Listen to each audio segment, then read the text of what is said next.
Hi, it's Gary. Welcome to today's Ask Me Anything.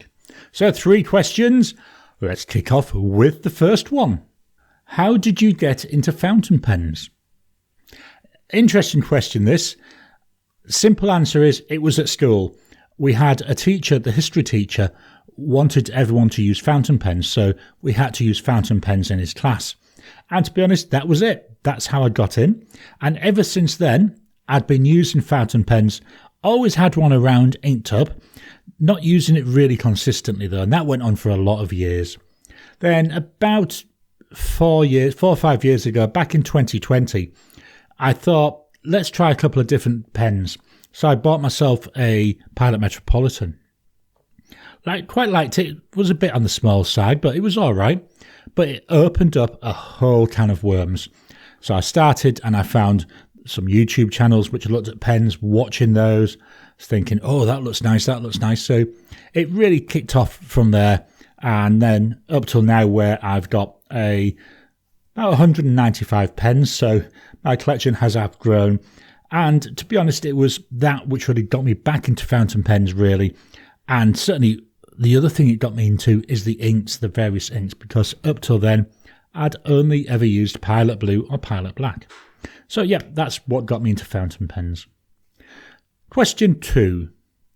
What are the best and worst ink windows on piston pens? So another interesting question. One of my pet peeves is this. So I'm going to start with the Pelikan M1000. This is in the Renaissance Brown. My latest baby, you may realise that. This is definitely down as being the worst. It looks like it's solid. It's not. It's slightly translucent. If you want to see the ink level, you have to hold it up against some light and then try the best you can to not be blinded by the light. And then through there, you should be able to see the ink level. It does work like that, but it's just a complete pain in the butt. So that's going to go down as the worst. Next one is the TWSBI Draco. It's a little bit on the small side, but not unusably so, except this isn't the ink window. Inside here, there is maybe a quarter of it is taken up by the bottom of the actual ink reservoir, and that is the ink window part. So hardly able to see that, very, very small. Quite often I need to get my loupe out to actually look at that and see if I can work out what the ink level is. Up next, we're getting better. This is the Narwhal Schuylkill. So this is the entire reservoir. So yes, you can see all the way through it. I know there's no ink in here at the moment, but it is a bit on the narrow side. So again, this is one where I find I do struggle a bit. Next up, in terms of a little ink window, this is just about perfect. This is the Wingsun 630. I just had to check the pen name there. Hopefully you can see the ink window there. That's a bit better. Nice wide ink window. I like this. This to me, if I was going to go for an ink window, this is just about perfect. So I can really see the ink level there. It's a fairly dark ink, but hopefully it comes over on the camera. Then the last one, the one I would say has got to be the best. This is just an example. It's the TWSBI Eco, a demonstrator pen, because there you've got it. You can see that entire body and see what the ink is there. See the ink level. That to me is by far the best.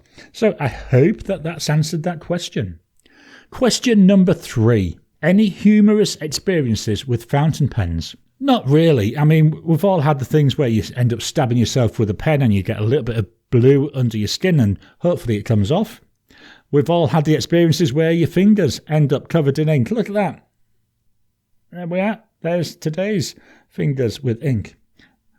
I often get told off by the wife, especially when I've got, been doing something, I've got it all over my hand, and then we go out shopping. She does not like that because I'm out there with all these stained fingers, and sometimes, I do get some strange looks from people, but it comes with the territory, doesn't it? If you're going to use fountain pens, you're going to end up with ink on your fingers.